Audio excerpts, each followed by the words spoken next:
right, thank you very much for your presence, online or offline, in person. So this is not necessarily a research project, but it is interest of me. And I collect information on all of the things that I read, and sometimes there actually may come a research project from it. And a good example is the work that we've done on backward exercise, because that was also reading and seeing it on television, and then it became a research project. So I did consider putting a picture up here from of Donald Trump, but I reckon that everyone has now had enough of him. So I also should say that I did a similar lecture to the third years on facts and fallacies in sport nutrition and sports science. There's no overlap today because there's lots of fallacies that one can talk about, so I selected 3 others. And of course, the area of interest for many people is nutrition and sport nutrition, and so I think that is the area where there is the most fallacies, and it's really hard to distinguish or to know what is fact and what is actually the truth in that regard. So I want to start off by showing you this picture of the Augusta golf course in the States. This is the home of the US Masters, if I'm not mistaken.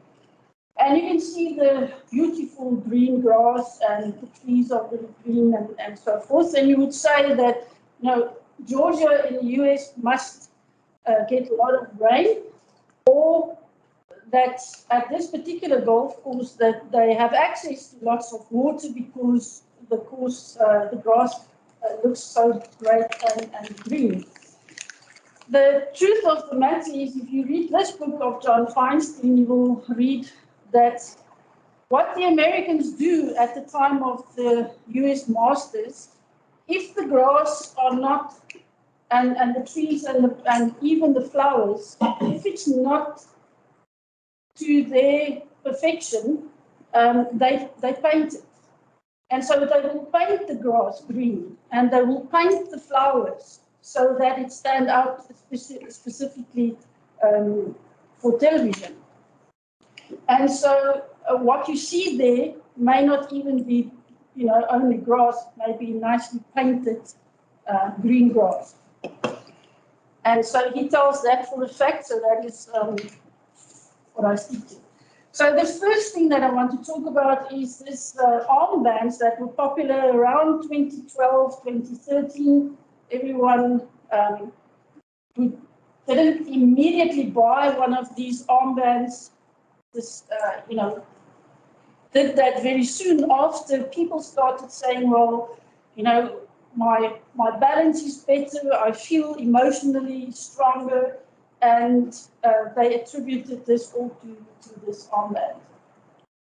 If you look at the Power Balance slogan that they have on their website, they market this as it's a holographic technology, and I put that in italics to indicate, you know, that this already is a very vague term, embedded with frequencies that react positively with your body's energy field.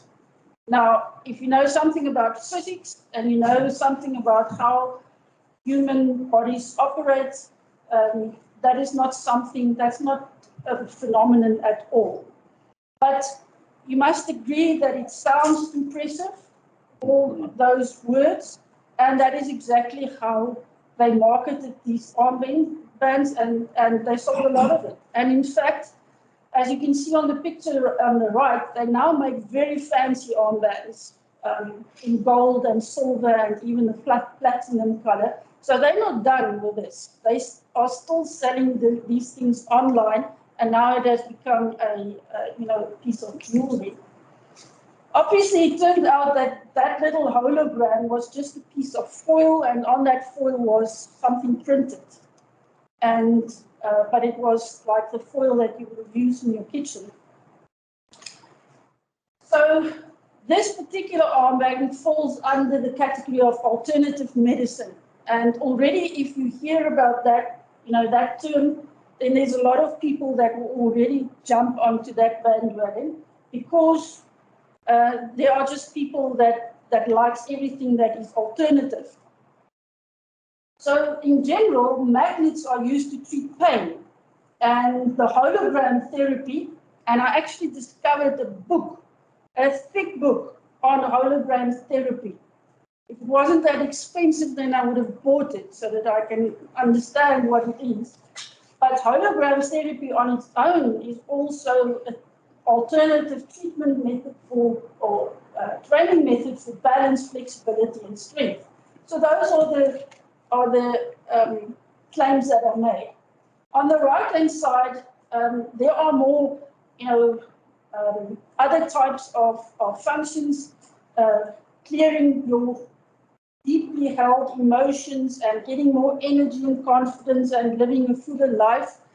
Now, I know a couple of people who will need a lot of armbands to actually address those kinds of issues. So some of the manufacturers of these armbands focus more on those type of functions, and others focus more on the sport type of characteristics.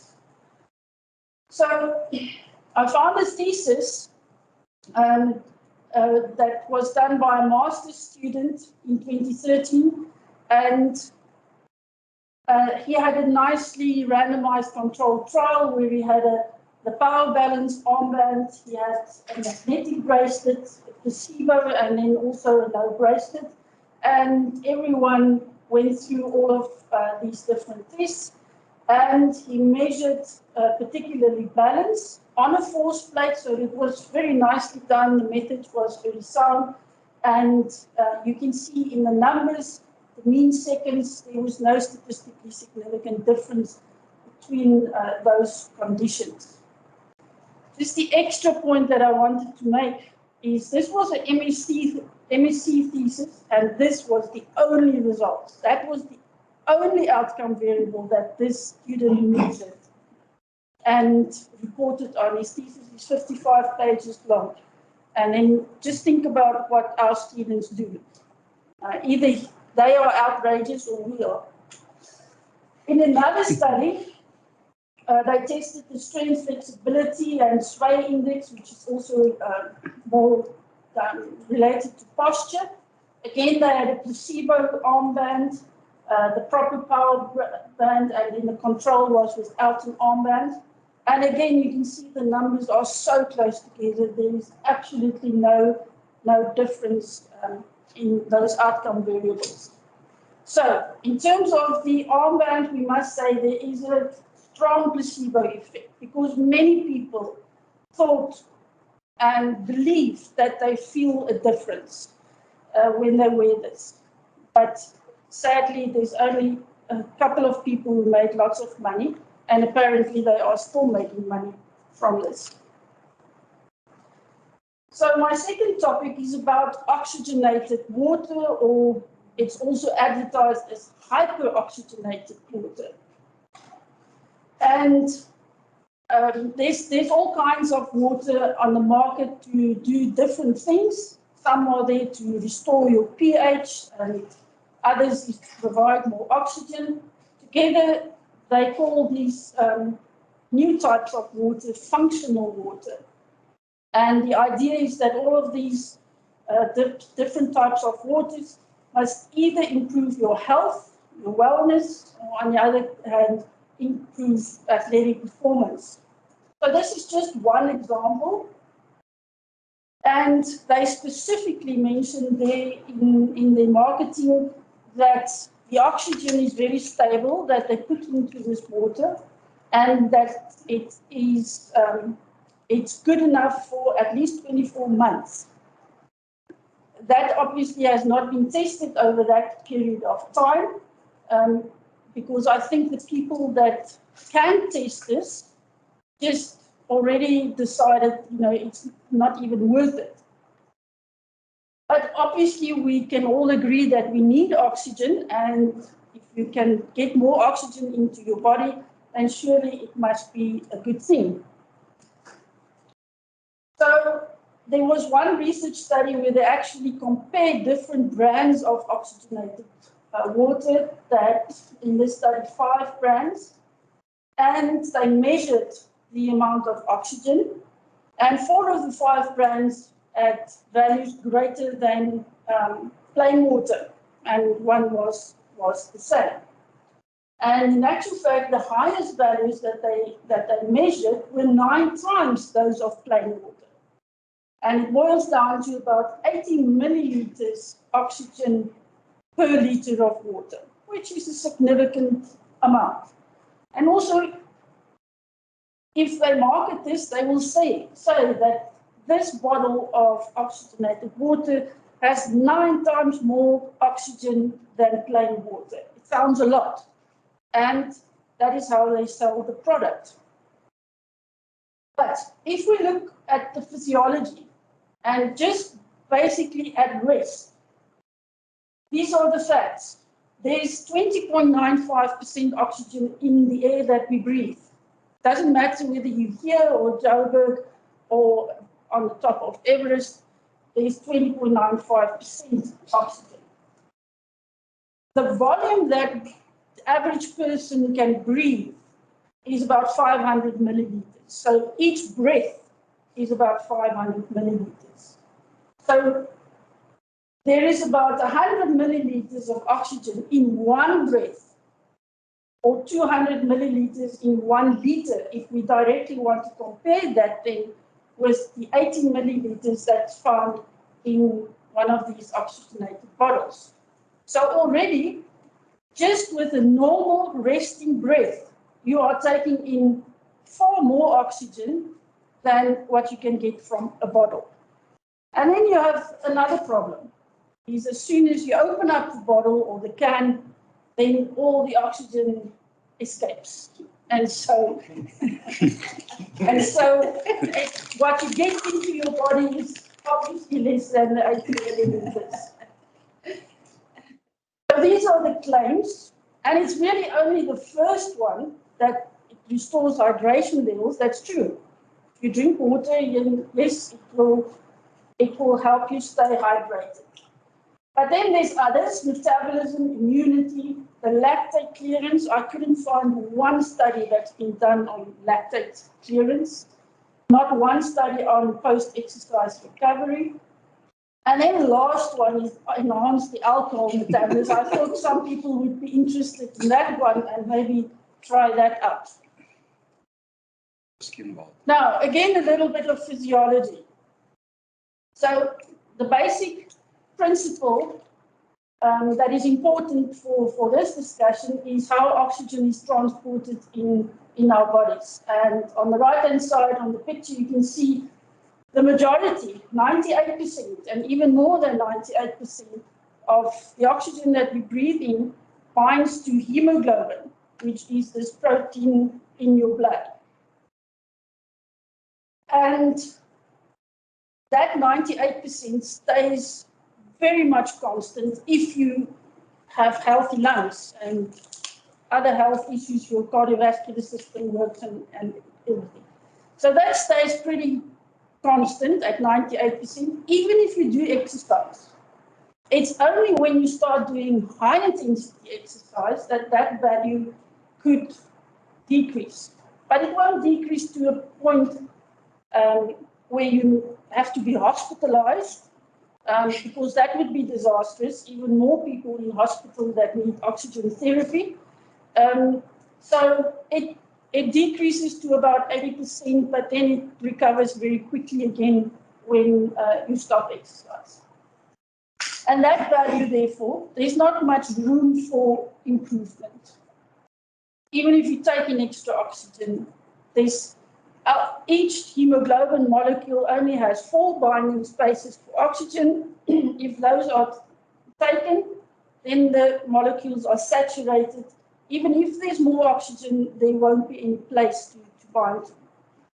So the only possibility where you can get more oxygen into your body is the 2% that dissolves in plasma. So those are free oxygen molecules in your plasma. So I've put out a few bit of a number of numbers to understand this argument. So the amount of oxygen that binds to hemoglobin is about 10 milliliters of oxygen per liter of blood. And the amount of oxygen in your plasma is about 4 milliliters of oxygen.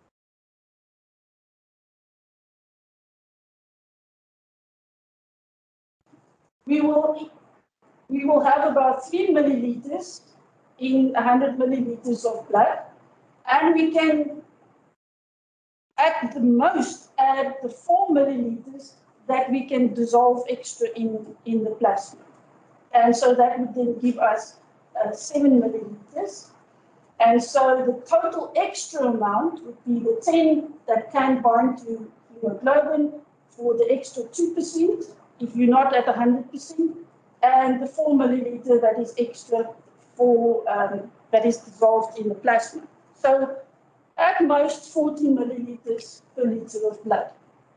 And so if you assume your cardiac output, the amount of blood that circulates through your body is about 5 liters, then it boils down to about 1,085 milliliters of oxygen that can circulate extra in your body. And the question is, does that make a difference in terms of, say, for instance, performance outcomes? So in this study, they had cyclists who performed time trials, but they had the cyclists consume oxygenated water for 3 days prior to their test. And then they performed the time trial, and they also consumed oxygenated water during the time trial. And as you can see in the results, there's absolutely no difference. Time to completion, in other words, the performance outcome was exactly the same. Even the lactate values at rest as well as during the exercise were almost the same. And so even if theoretically, these cyclists could have had at least 70 milliliters oxygen extra in the blood, it didn't make any difference. There is a training method where they actually use this principle, and it's called hyperoxic training. And so athletes can go to a laboratory and they are provided with a mask and with oxygen flowing through the mask, and they can do a training session with this extra oxygen. Because this is obviously better than the oxygenated water that you get in a bottle, because of the fact that most of that would evaporate anyway. And if you train like that with supplemental oxygen, it's been shown that you can increase the amount of oxygen in your arterial blood that's going to muscles and so on. There are studies that indicate increase in VO2 max, and then a decrease in ventilation, meaning that your lungs and your respiratory muscles doesn't have to work that hard. Heart rate and lactate is also less. However, there's quite a bit of studies done on this topic, but it's about 50-50. And so for every study that you find hyperoxic training works, is another study that says it makes absolutely no difference. Is it worth the hype? Well, definitely not before exercise. There's no performance or physiological effects. That little bit of oxygen that you can get extra into your lungs will disappear very quickly. It will never reach a muscle at all. So no effect. During exercise, yes, it can work, but then you need 100% oxygen, not oxygenated water. After exercise, there's absolutely no effect that it helps with recovery. Before I go on, just even though this is a recognized training method, there is obviously some risks involved because oxygen can become toxic.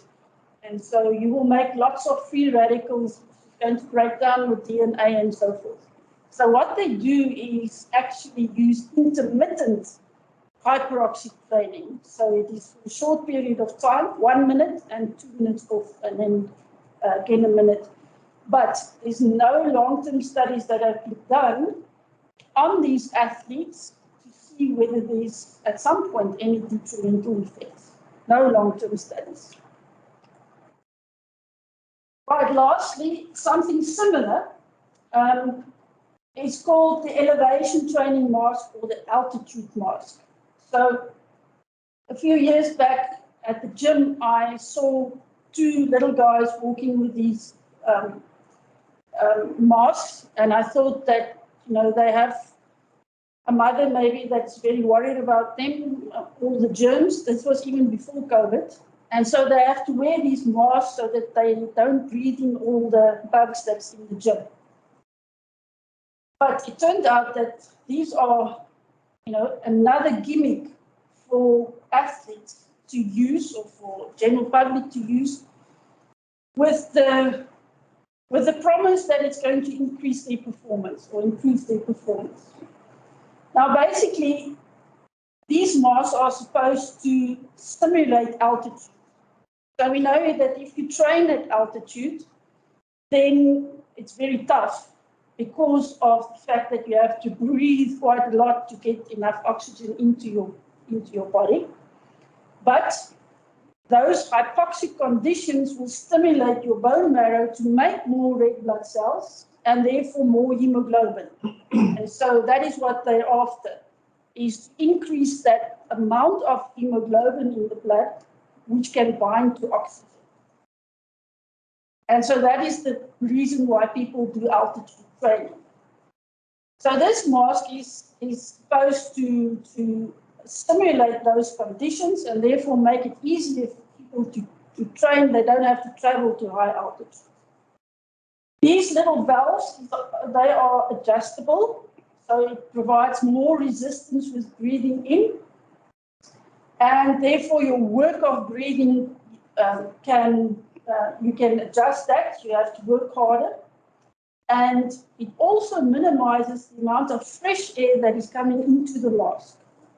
And so you have to really breathe very hard to get a little bit of fresh air through these narrow openings.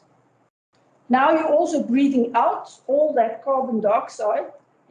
All of that cannot really escape. And so with your next breath, chances are that you are inhaling lots of CO2, carbon dioxide. And so the next thing that will happen is that you become dizzy and you could actually faint of the carbon dioxide. Yeah.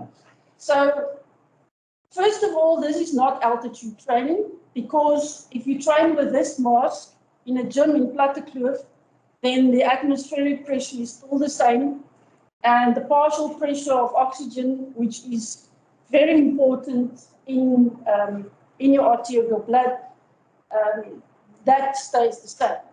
Now, it is exactly the partial pressure and the atmospheric pressure that changes at high altitudes, and you need that to create an oxygen-deprived condition within your body, or a hypoxic condition. So these are the claims. Obviously, it would be more advantageous for endurance athletes rather than strength, but as you can see, there's also the strength and power in there. I don't know how to explain that physiology. And then at some point, people also recognize that because of your deep breathing and the fact that it gets harder and harder, maybe you're training your respiratory muscles, which is another topic. but there's some legitimate science behind training your respiratory muscles. So lots of studies also done on this. I couldn't believe it that there are so many studies on these masks. But this is just an example. These guys did nice lung function tests, and they didn't find any difference in terms of the first 3 lines there. MIP, that is an indication of respiratory muscle strength. It actually stands for maximal inspiratory pressure. And for the mask, it increased by 8.5%, but then the controls also improved by 7.5%, which they couldn't explain. Hemoglobin and hematocrit, those are the critical hematological variables that change when you train at altitude, and there's almost no effect. And so this is a good indication. You can't call these masks altitude masks because it doesn't simulate altitude. If you do altitude training, it's your hemoglobin and your hematocrit that just changes first. They also did some performance tests. So VO2 max was a 16.5% increase, whereas the control group also improved by 13%. So there were some of these parameters that improved significantly with the mask compared to the control group. But just based on the VO2 max results, if your control group improved almost as much as your mask group or your experimental group, then already you must know that there's something the matter with the study design. And when I read it properly, then I found out that there was no familiarization. It was first-year students that were tested, and so they had absolutely no idea what to do with this exercise test. And so, all the results are probably flawed. So the findings doesn't simulate altitude. The amount of hypoxia that occurs in your body is probably so small that it cannot lead to physiological adaptation. That hasn't been measured, I must say, but just based on other measurements that some of the research has done, determine arterial blood content and so forth, it's unlikely. However, it could be a proper respiratory muscle training device, as the ones that you can see below. And that is a legitimate training option for athletes, because there's lots of research that have shown that inspiratory and respiratory muscle training does improve performance. It does improve your lung function. It does have an effect on performance, and it's been done on a variety of sport. So that's the most that we can say about these so-called altitude masks. So just to wrap this up, these are just examples of things that's out there, and as you can see, there's actually people that do research on these topics to see whether it really works and to test the claims. But there's quite a number of reasons why these fallacies, not only in sports science, but overall, why do these things exist, and why do we can't get rid of these things? It still persists in the literature and in the media out there. So the first reason is, they appeal to numbers and popularity. So if lots of people use something, then surely it must work. And unfortunately, a lot of the general population will immediately jump on the bandwagon if the majority of their friends, for instance, use something specifically. Blinding with science. So you can use very fancy terminology, and it sounds like science. And there are people that you will impress, and people will say, "Oh, that it must work," because it sounds very, very legitimate.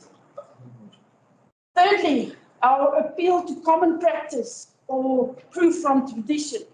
Just if you say that, well, our ancestors did it this way, therefore it must work. And so the Banting diet, low-carb diet, people that are against that use this.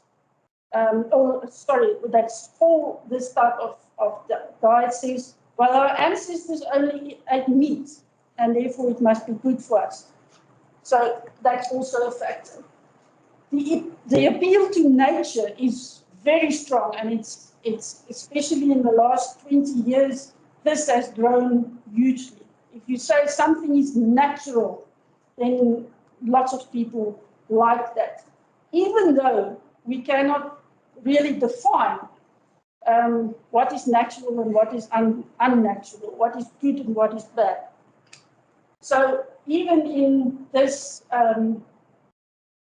oxygenated water, you can see they market it as all natural respiratory support. There's the word. Definitional ambiguity or misleading or vague language. So marketing people is especially, and salesmen are very good with this. And so they use terms that they probably don't even understand themselves, and they make then these claims that on all of these different words that they get from science. The false dichotomy, the all or nothing fallacy, says that it's either or. There's nothing in between. You either believe in the altitude marks or you don't believe in it at all. And you don't recognize, well, maybe there is some logic in it and some merit in it because it does improve respiratory muscle function. The appeal to anecdote. We all love stories. And so people tell the story of, since I use the oxygenated water, my health has improved, I have lots of energy and all of those things. But as I say in the last instance, the plural of anecdote is anecdotes, it's not data. Argument from authority, and in sport this is a huge problem because they use popular and well-known sports and athletes to market these things, and so for us that is a huge problem. And Carl Sagan said that one of the great commandments is that we must mistrust arguments from authority. Authorities must prove their contentions like everybody else, especially those scientists in research. And then lastly, confusing correlation with causation. Now that is a huge, huge issue, not only in this type of work in sports science, but in medicine and in all kinds of things. Now I have one nice example for you to close my talk. Did you know that there is a good correlation between the divorce rate in Maine, which is a state up there in America, close to Canada, and the amount of margarine that they consume? So this is a very good correlation, and it happened, and this is real data. This is not made up. Over a long period of time, perfect correlation, but there's absolutely no cause and effect between those two things. And that is unfortunately what we see a lot, even from proper scientific research, is that in descriptive studies where we determine correlations, then we very often make the mistake to make the conclusion that X now causes Y. And statistically, we can't do that. Thank you very much. Thank you, Prof. Okay, thank you. Okay, thank you, Prof, for that insightful presentation. And Simon started off with a question, but I also shared some of the sentiments regarding is that we need academic rigor around this. So he's got a question. So he made a statement that he says it takes quite a while to get into research papers published, well before these people can be kept accountable. So all these facts can be disproven. So a lot of these people make money. So his question is related to how do we keep these people accountable, and also can they be criminally charged? Well, in some cases, they can be criminally charged if they make very specific claims and then they don't have any evidence. But that seldom happens because of the vague language that they use, so that you really cannot pinpoint exactly what they wanted to say and say, well, they stated this as a fact. So those people also learned how to formulate their marketing claims. So there's seldom that they are actually found guilty of making a claim that is not really true. But there are some examples in the past, and I think even in South Africa, I can't remember the latest one, but there was something quite recently where someone actually did take a business to court. The other problem is those businesses have lots of money. And so for you as an individual to take them to court is not going to,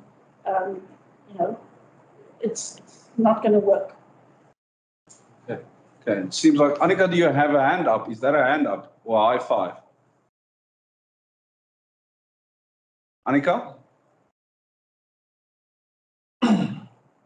Okay, Prof. So I've got more of a practical question. So you mentioned the masks that they use for these people to, let's say, some of the multi-sport teams, they prepare and they go up to the Highveld and to prepare. So you spoke about the mask itself. From a practical perspective, when is it best for these teams to fly in to go and compete, for them to climatize to that conditions?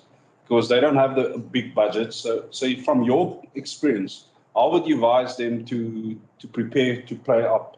Let's say play Tikkies or the Picker. So there's two strategies. The one is as long as possible prior to the event. And so 2 weeks, it seems that 2 weeks is more or less the minimum, so that you have time to acclimatize. And the other strategy is to have no time between arriving at the venue and playing. So you have to, if you play Saturday, then you have to fly out on in the morning. And that is probably just to, try and fool your brain and your body. Mm. So by the time that you realize that this high altitude is now getting to me, then you're already halfway through the game. So unfortunately, you really cannot prepare. There's no magic thing that you can do. I would argue that respiratory muscle training is one of the things that you can do that will help, because one of the big issues at high altitude, if you're not used to it, is your breathing. Mm-hmm. And you will watch players as well. They start to really try to breathe very deeply, and they have their arms above their head. And that suggests that it's the breathing. And very often, if you do some measurements, then you will see there's no difference in their lung function. They are still getting the same amount of oxygen in, but the perception that the breathing is hard, and especially now that everyone knows that it's harder if you train at sea level to go at high altitude and play. Now you already have that preconceived idea that it's going to be difficult. So very often the hard breathing is a perception, and respiratory muscle training can help with that. If you make those muscles very strong and you improve their endurance, then your breathing is not such a big problem. Thanks. Mr. Van Niekerk, can I ask you to unmute and maybe to ask your question, then everyone that's watching the recording will also have it, because they don't have access to the chat. Okay, Professor.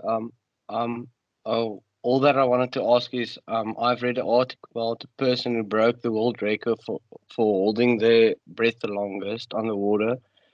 This person inhaled 70% of O2 just before the dive, and I was wondering if it is only like a placebo effect, or because you can't generate HB just before the dive that quickly to carry the O2.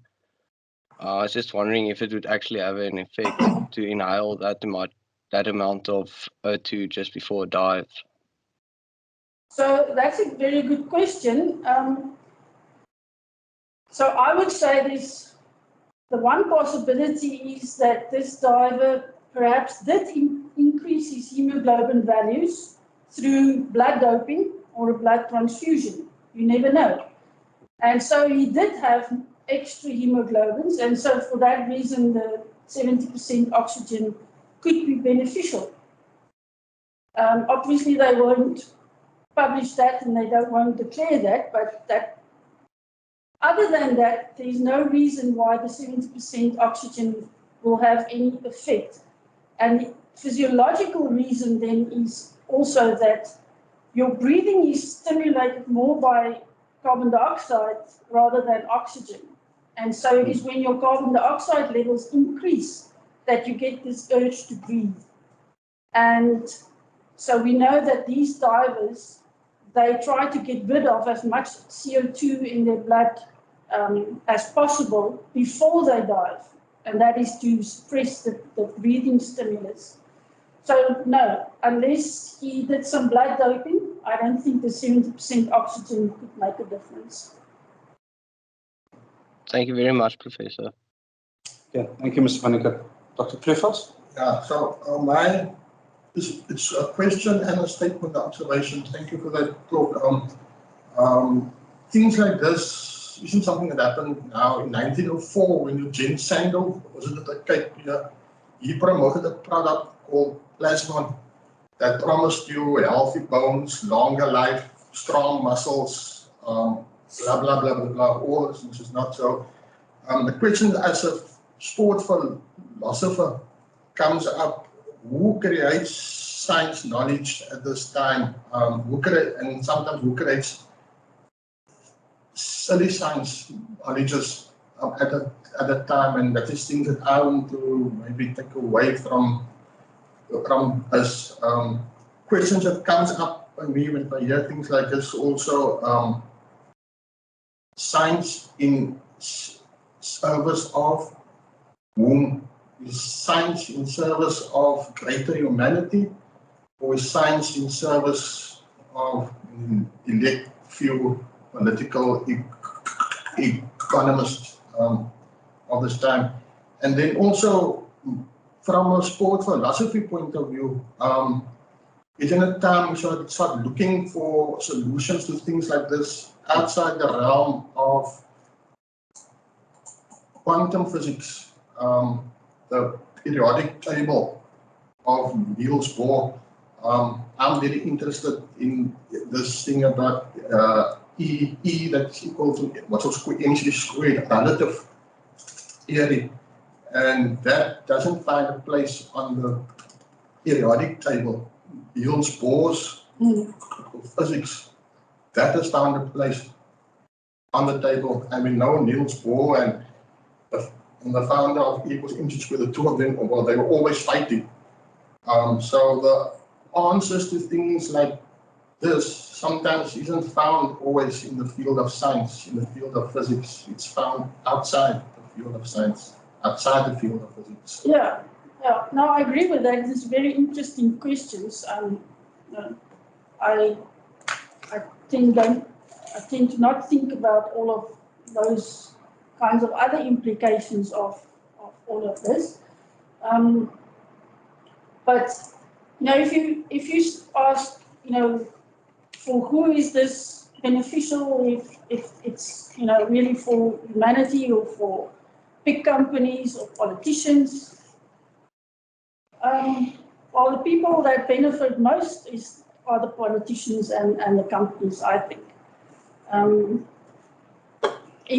In general, there could be benefits for for athletes and can enhance their performance. But again, it's a small number of people. But surely there's a lot of evidence to show how much big companies benefit from things like that, because they just make a lot of money, and that is kind of sad. Yeah. Crazy. Okay, any other questions? Thanks, Dr. Kleefers. Sven? Good. Okay.